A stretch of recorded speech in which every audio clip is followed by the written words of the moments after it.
Nagsalita at nagbigay komento na si Senator Win Gatchalian sa issue ng kanyang girlfriend na si Bianca Manalo na may di umano'y affair kay Rob Gomez. Ito ang buong istorya.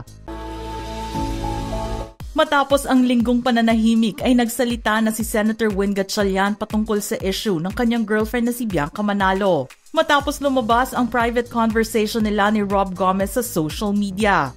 Mismo sa araw ng Pasko ay nagpost si Senator Gatchalian ng photos nila ni Bianca Manalo at dito niya ipinagtanggol ang kanyang girlfriend. Shinare niya ang photo ng mga regalo ni Senator Sonny Angara at ng kanyang asawa sa kanila.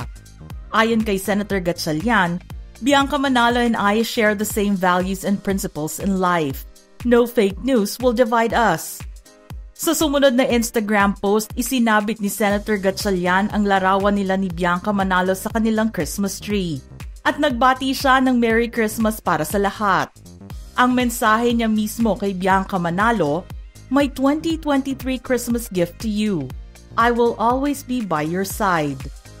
Pinagtanggol naman ni Senator Gatchalian si Bianca Manalo sa kinakaharap nilang issue. Dito sa kanyang latest Instagram post, nag-share siya ng photo kung saan umiinom siya sa bar. Ayon kay Senator, cheers daw para sa lahat ng mga bashers, bitters, negas at mga marites. Pabiro pa niyang binanggit na ang anghang daw ng chicharon. Labis naman na natawa si Bianca Manalo sa post ni Senator Gatchalian. Nag-trending sina Bianca Manalo at Rob Gomez mga araw bago magpasko nang kumalat sa social media ang mga private messages nilang dalawa galing sa cellphone mismo ni Rob Gomez at naipost ito sa kanyang mga social media accounts. Makikita sa private messages nila na tila gustong makipagkita ni Bianca Manalo kay Rob Gomez sa kanyang condo sa BGC. Mas lalong naging kontrobersya ay noong sinundan ni Bianca Manalo na mensahe na, "He's not here, he's in Valenzuela." Patungkol daw ito sa kanyang boyfriend na si Senator Win Gatchalian. Labis na dininay ni Bianca Manalo na may namamagitan sa kanilang dalawa ni Rob Gomez. Sa kanyang Instagram post, dito niya nilinaw lahat ng mga false rumors na kumakalat sa internet. Ayon kay Bianca, friends lang daw at co-workers lang sila ni Rob Gomez. Kaya niya daw gusto makipagkita ng maaga kay Rob Gomez noon ay may i-receive lang daw siya na Christmas gifts galing sa kanya bago siya umalis papuntang airport. Upset daw siya na na-expose ang kanilang conversation ng walang consent.